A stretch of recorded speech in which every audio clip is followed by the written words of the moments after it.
Welcome back ಐಶ್ವರ್ಯ channel.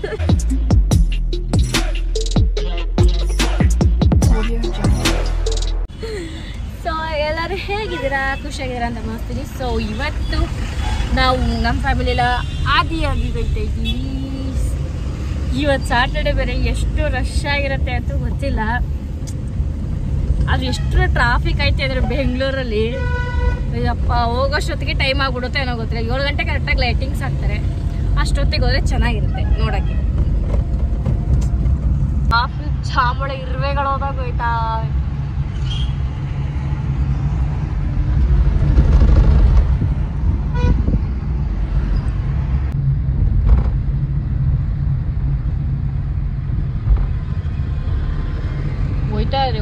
ಹೋಯ್ತೈತೆ jam Rama ಹೋಗುತ್ತೆ. BMTC ಬಸ್ಸಲ್ಲಿ ಕೂತ್ಕೊಂಡೋಗೋರ್ ಕತೆ ಅಷ್ಟೇ. ನನ್ನ ಗಂಡು ಬಂದು ರೀಲ್ಸ್ ಮಾಡೋದ ಅಂತ ಅವತ್ತಿಂದ ಬರ್ತಾರೆ. ಈ ಟ್ರಾಫಿಕ್ ಜಾಮಲ್ಲಿ ಯಾವ ರೀಲ್ಸ್ ಮಾಡ್ತೀವಿ, ಬಾಯಿ ಮುಚ್ಕೊಂಡು ಮಾಡ್ತೀವಿ. ಸೊ ಅದಕ್ಕೆ ನಾನು ಬ್ಲಾಗ್ ಸ್ಟಾರ್ಟ್ ಮಾಡಿದೆ. ನಾನು ರೀಲ್ಸ್ ಮಾಡೋಕ್ಕಾಗಿಲ್ಲ, ಸೊ ಒಂದು ಬ್ಲಾಗ್ ಮಾಡೋಣ. ಇಲ್ಲಿ ಟ್ರಾಫಿಕ್ ಬಿಟ್ಟು ಹೋದ್ವಿ ಮುಂದೆ. ನಮ್ಮ ಮನೆಯಿಂದ 10 ಕಿಲೋಮೀಟ್ರಿಗೆ 1 ಅವರ್ ತಗೊಂಡಿದ್ದೀವಿ ಟ್ರಾಫಿಕ್ ಜಾಮ್. ಇವಾಗ ಒಂದು 1.5 ಅವರ್ ಬೇಕಾ, 1 ಅವರ್ ಬೇಕು ಆದಿಯೋಗಿಗೆ ಹೋಗೋಕ್ಕೆ. ಅಲ್ಲಿ ಎಷ್ಟು ರಶ್ ಇರುತ್ತೆ ಅಲ್ಲಿ ಹೋಗೋದ್ರೆ. ಮೇ ಬಿ ಮಳೆ ಬರ್ತದೆ ಅನ್ನೋದಕ್ಕೋಸ್ಕರ ಜನ ಕಮ್ಮಿ ಇರ್ಬೋದು, ಗೊತ್ತಿಲ್ಲ ಏನೋ ಅಂತ. ಸೊ ಇದು ನಮ್ಮ ಅಮ್ಮನ್ನ ತೋರಿಸ್ಬೇಕು ಅಂತ ಕರ್ಕೊಂಡೋಗ್ತಿದ್ದೀನಿ. ಅವ್ರಿಗೂ ಇಷ್ಟ ಆಯ್ತು, ಅವಾಗಿಂದ ನೋಡಬೇಕು ಅಂತಿದ್ರು. ಫೈನೆಲ್ಲ ಕರ್ಕೊಂಡೋಗ್ತಿದ್ದೀನಿ ನಾನು. ನಮ್ಮ ತೀಟೆ ಮುಲ್ಲ ನಡ್ ತೀಟೆನ ಲಡ್ಡು ಒದೆ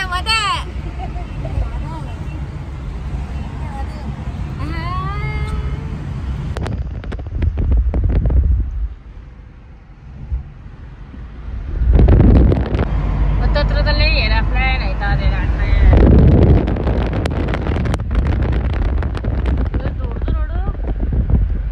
ಕರ್ಕಬ ಅಂತ. ಎಷ್ಟು ರಶ್ ಅಂದ್ರೆ ಬಾಬಾ, ಎಷ್ಟು ಜನ ಹೋಯ್ತವ್ರೆ ಆದಿಯೋಗಿಗೆ. ಸಾಟರ್ಡೆ ಬೇರೆ ತುಂಬಾ ರಶ್ ಇರುತ್ತೆ ಅನ್ಕೊಂಡಿದೀನಿ, ನೋಡೋಣ. ಸಂಪಾಂಗಿ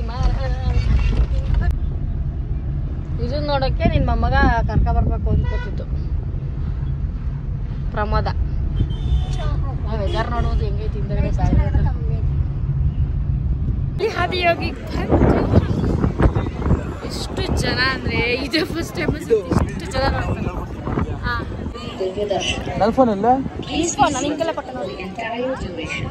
ಮಾ ಹೆಂಗೈತೆ ಈಗ ನೋಡ್ತಾ ಇದ್ಯಾ? ಎಂತ ಡೈಲಾಗ್ ಹೊಡೆದು ಬಿಟ್ಟು ಅಪರೂಪಕ್ಕೆ ಕಾಮಿಡಿ ಹೊಡೆಬಿಟ್ಟ ನನ್ ಗಂಡ. ಸಖತ್ತಾಗೈತೆ ಲೈಟ್ ಮತ್ತು ಲೈಟಿಂಗ್ಸ್ ಮಾತ್ರ. ಸೊ ನಿಮ್ಗೂ ತೋರಿಸ್ತೀನಿ ನೋಡಿ. ಅಮ್ಮ ಇಲ್ಲಿ ನೋಡಮ್ಮ, ಹಿಂದೆ ತಿರುಗಿ ನೋಡಮ್ಮ.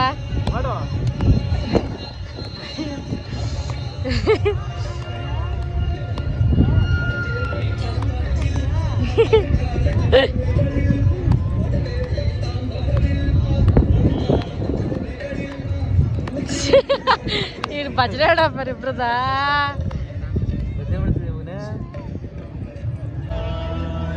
ಓದ್ತಾ ಇದೀಯೋ? ಓದು ಓದಮ್ಮ. ಹೆಂಗಮ್ಮ ಓದೋದು? ನಾಚಿಕೆ ಆಗೋಯ್ತು ಅವ್ರಿಗೆ. ಓದಕ್ಕಂತ ವಾಚಿಕೆ.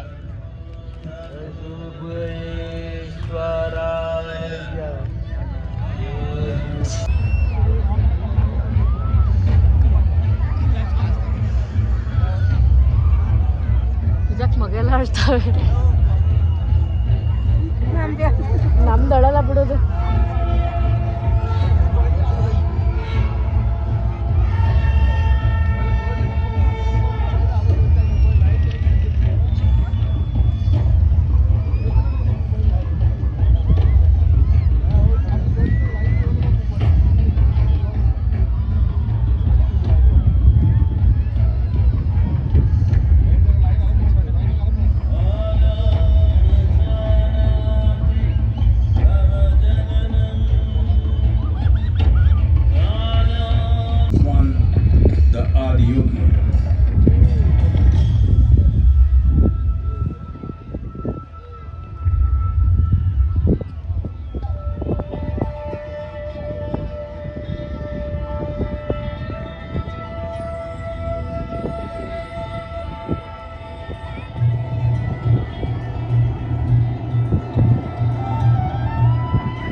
curious onlookers melted away.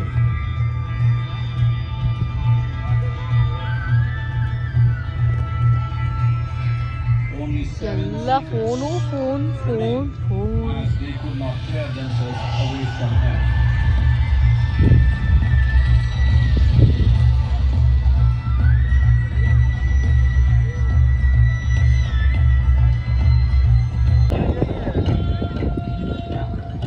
Adi Yogi observed her and made her a part of himself, and hence he is the Advaita, the ideal man, where one walk him is.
ಈಗ ಊಟಕ್ಕೆ ಇಳ್ದಿದ್ದೀವಿ. ಊಟ ಮಾಡ್ಕೊಂಡು ಹೊರಡೋದೆ ಮನೆಗೆ. ನಮ್ಮಮ್ಮ ಕಾರ್ ನಿಲ್ಲಿಸ್ತಾವ್ರೆ. ಗಲಾಟೆ ಜೋರು ನನ್ನ ಮಗಂದು. ಏನಮ್ಮ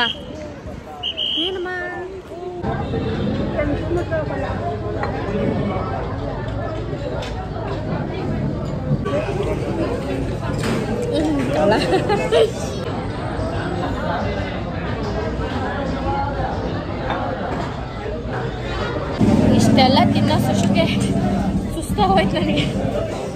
ಊಟ ಎಲ್ಲ ಮುಗಿಸ್ಕೊಂಡು ಬಂದ್ವಿ. ಹೆಂಗಿತ್ತಮ್ಮ ಊಟ?